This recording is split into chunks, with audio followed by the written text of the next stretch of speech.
Page 45, When the Saints Go Marching In. On page 44, they're introducing the A in the left hand. So when you're in a C position in the left hand, your thumb gets to do the A. It gets to cover multiple notes. It's like I've said before, the little finger has to cover multiple notes, well, so does the thumb, and that's both hands, right? Whenever. They're introducing the F major chord, and when we're in C major, we usually use it in this way. This way. And what it is, you take a C major chord, take the middle note, move it up one white key, take the top note, move it up one white key. That is also one of the primary chords in C major. It's important that you know that chord. So this is cool because now we got all three of the primary chords in this key in C major, and that's great. You have the C, the F, the G7, and the C. You really need to know those three chords. They're very, very important. They're used a lot. They will help you out a lot, especially if you want to improvise. In the Saints thing over here, they're introducing what they call an incomplete measure. Well, look at the first measure of this piece, and then look at the time signature. The time signature is 4/4, meaning every measure's got to have 4 counts. But the first measure of this only has 3.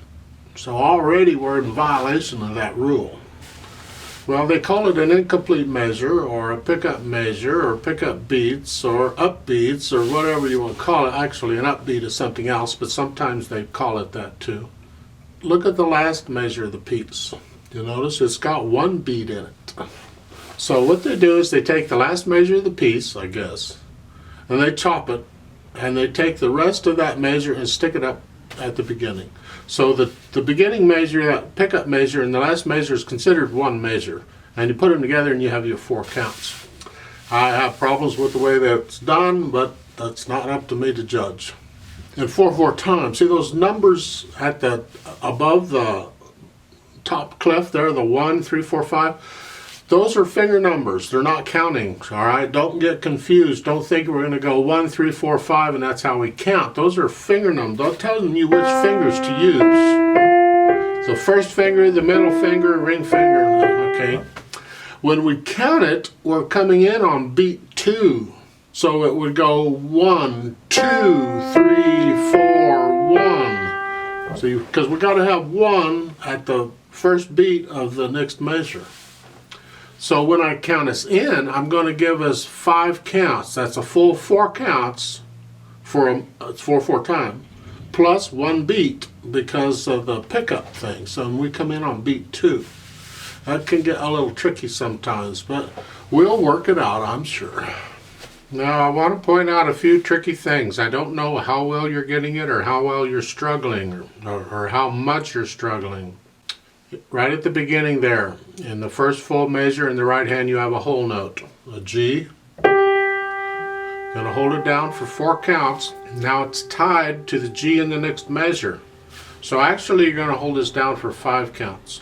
All the time you're playing those chords in the left hand, you're holding that G down. So it's 1, 2, 3, 4, 1, right? That's all over the place, the same thing. Then on the second line, on the second and third measures, you have half notes in the right hand and quarter rest, quarter notes in the left. So things are getting a little tricky. The hands are like different rhythms doing different things, and you have to keep it all straight. So the right hand is playing the 1, 2, 3, 4 half notes. You're connecting them, right? Okay. But in the left hand, it's a rest, 2, rest, rest. Do it at the same time. It's good luck. It's 1, 2. Hold the right hand down. Right, that happens later on too. So just be aware that the rhythms are a little different in the hands. So good luck in keeping it all together. Third line down, first measure. You have quarter note, a quarter rest. You're going to be quiet for 1 beat. And then you come in on beat 3, right? third line, last measure. Look at that rhythm. You have a quarter note and a dotted half note, so you're going 1, 2, 3, 4, and it's tied to the next measure, so you can hold it down for 2 more counts. 1, 2 in the next measure, right? Hold that down. But the left hand has a half rest, so it's going to rest for 2 counts and then play. So the 2 hands is 1, 2, and then in the last line, first measure, you have a half note, 2, and then the left hand comes up when you play the E in the right hand, right? 1, 2. So you got to watch for all these little tricky things, because get it good, really get it good now, because it's only going to get more complicated as we go through it. So it's important you take the time to get it good now. If you are already lost and you're struggling, you're not sure what's going on, please go back and start again. Do the book again. You will pick up stuff, all right? Do the videos again. You will catch stuff that you missed or have forgotten or something. It really does help. The right hand gets the melody. The left hand gets the chord, so you're going to bring out the right hand. There is a repeat at the end. We're going to play it twice, all right? Now understand the beat goes on. So when you get it to the end of this piece and that 1, well, when you go right on to 2, that's the beginning. So it goes from the bottom right to the top, right? You don't skip a beat. You keep right on going. You can sing it if you want to. I ain't singing it, but you go ahead if you want. This is in C position. Now let's try this out. See what happens. 1, 2, 3, 4, go.